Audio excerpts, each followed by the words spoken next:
It's very good tease.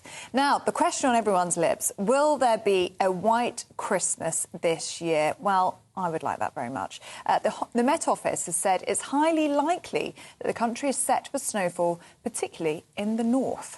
But it won't be picture perfect. The leading weather organisation has issued a danger to life warning in the build-up to the big day. Now, this is tomorrow.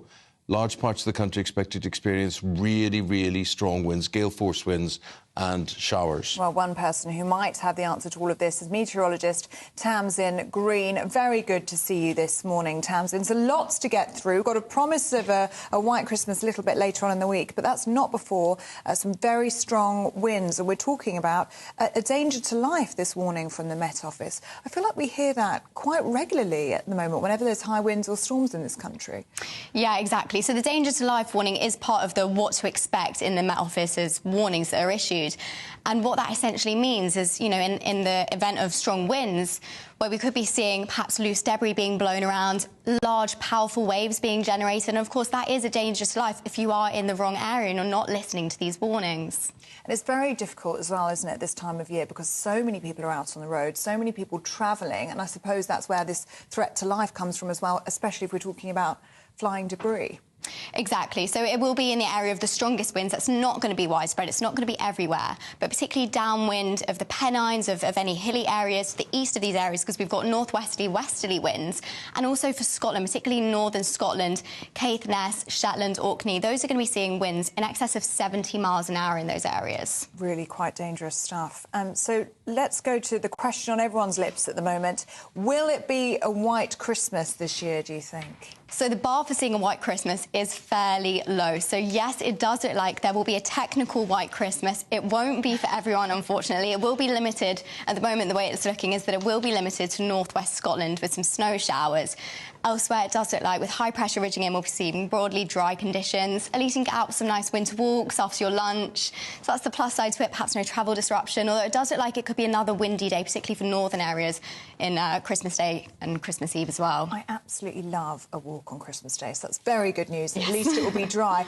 But I did catch you saying technically it will be a white Christmas. So what is a technical white Christmas? When does it cross the line, if you like? So it is simply just one single snowflake needs to be observed falling on the 24 hours within Christmas Day, and that could be anywhere within the UK. So, yeah, like I said, the bar is really quite low for that. And it used to have to be that one snowflake used to have to fall on the Met Office's building in London, but now those locations have expanded, and so it's pretty much anywhere across the UK, and that's also verified by weather station data as well. It is quite unlikely, isn't it, to have a white Christmas? It is quite early for snow in the UK. We're more likely to get it, aren't we, more January, February time?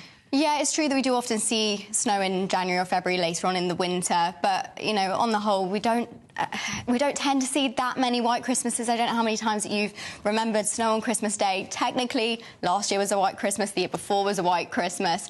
But even for last year, 0 weather stations across the entirety of the UK saw any actual lying snow. It was just one single snowflake falling. But, of course, no one remembers it as a white Christmas. What they'll remember is that mild air and that mild Christmas. What I tend to remember is that a month after Christmas, Tamsin, exactly a month after, January the 23rd or 4th or 5th or whatever, there can be snow. And I often think we're a month out of sync. My favourite weather type for Christmas is blue skies and cold. Yes, a crisp day. A crisp day is a good description. I agree. A crisp day. That would do me right. No disruption, whatever it is. But there we go. Lovely talking to you. Thank you. Thank you very much indeed for explaining all of that. What is your favourite type? Not the weather we've been having this week. We had terrible rain yesterday in London. Grey, dank. If it's grey and dank and nothing much happening, I don't like those. No, I don't like that either. A crisp winter's day with a lovely sun coming down. Sunshine and blue sky. Yeah, but not necessarily warm. Yeah. Are we going to be having any of that? Well, Aidan McGivern is going to give you a warning now of wind coming your way tomorrow.